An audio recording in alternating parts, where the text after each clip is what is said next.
Hello everyone, it's Beane, and one question I get all the time, actually two questions. Brian, how in the world did you retire at 22 years old? And the second question I get is, how in the world did you make your first $1 million in your late 20s, early 30s? But here's the question everyone should ask. How did I lose my first $1 million and then get it back? Easy. I had mentors who finally taught me in my 30s how to keep money.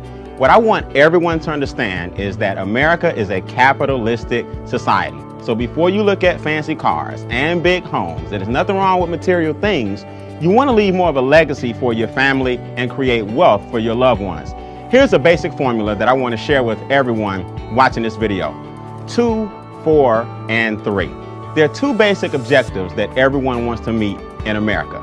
In capitalism, one is you want to make money to maintain the lifestyle that you currently have during your working years. That's very important.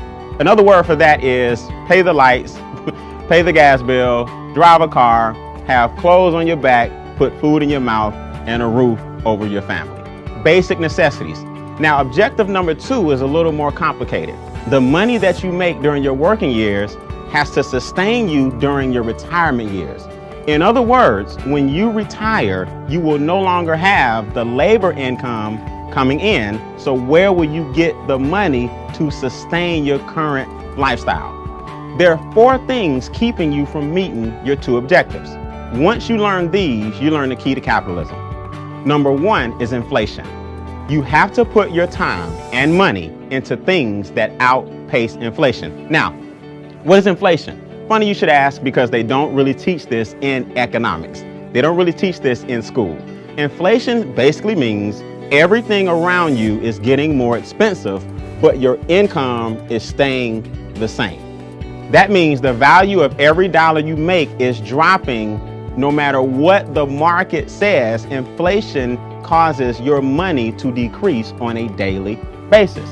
Now that sounds pessimistic until you understand that there's certain things you can do to outpace it. See, inflation is the silent income killer. And what that means is it nips at you every single day and you wonder why you can't get ahead. There's a reason for that. Number 1, groceries are more expensive, gas is more expensive, daycare is more expensive, healthcare is more expensive, but the market, the farmer's market that is, the grocery store, your boss, and the gas companies don't care that your income flatlined. That's inflation, and I'll show you how to overcome that as I conclude. Number 2 is taxes. Now people say, Brian, you teaching tax evasion? No, I'm teaching tax protection. Wealthy people don't pay $1 more in taxes than they should, whereas most people with the W-2 give away 1/3 of their income to the government off the top. So what you want to do is understand the tax game and how it is played.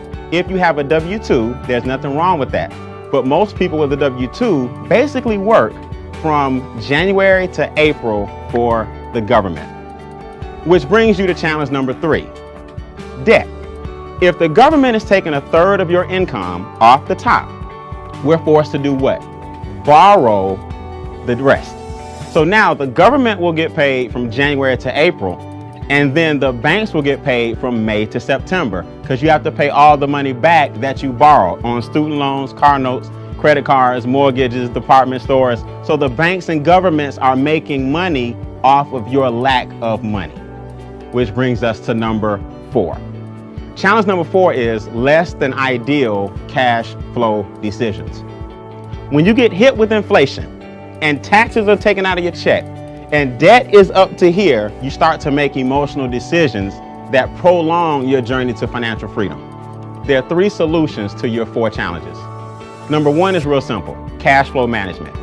Cash flow management basically means the lack of money is costing you more money. That's a negative cash flow cycle. Overdraft fees, payday loans, anything that takes money, late fees on bills, anything that takes money out of your pocket is tying up your cash flow and making it negative. What you want to do is learn how to flip your negative cash flow cycle into a positive so that your money will stay in your house longer.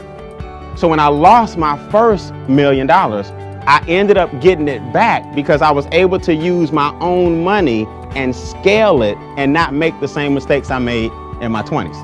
The second thing you can do, second solution, open a home-based business. A home-based business allows you to have the same tax benefits and the same tax write-offs as an individual that has 15 McDonald's, 17 Burger Kings, Donald Trump, Warren Buffett, Bill Gates. Listen, your small home-based business can save you a fortune in taxes. Why is that? Real simple.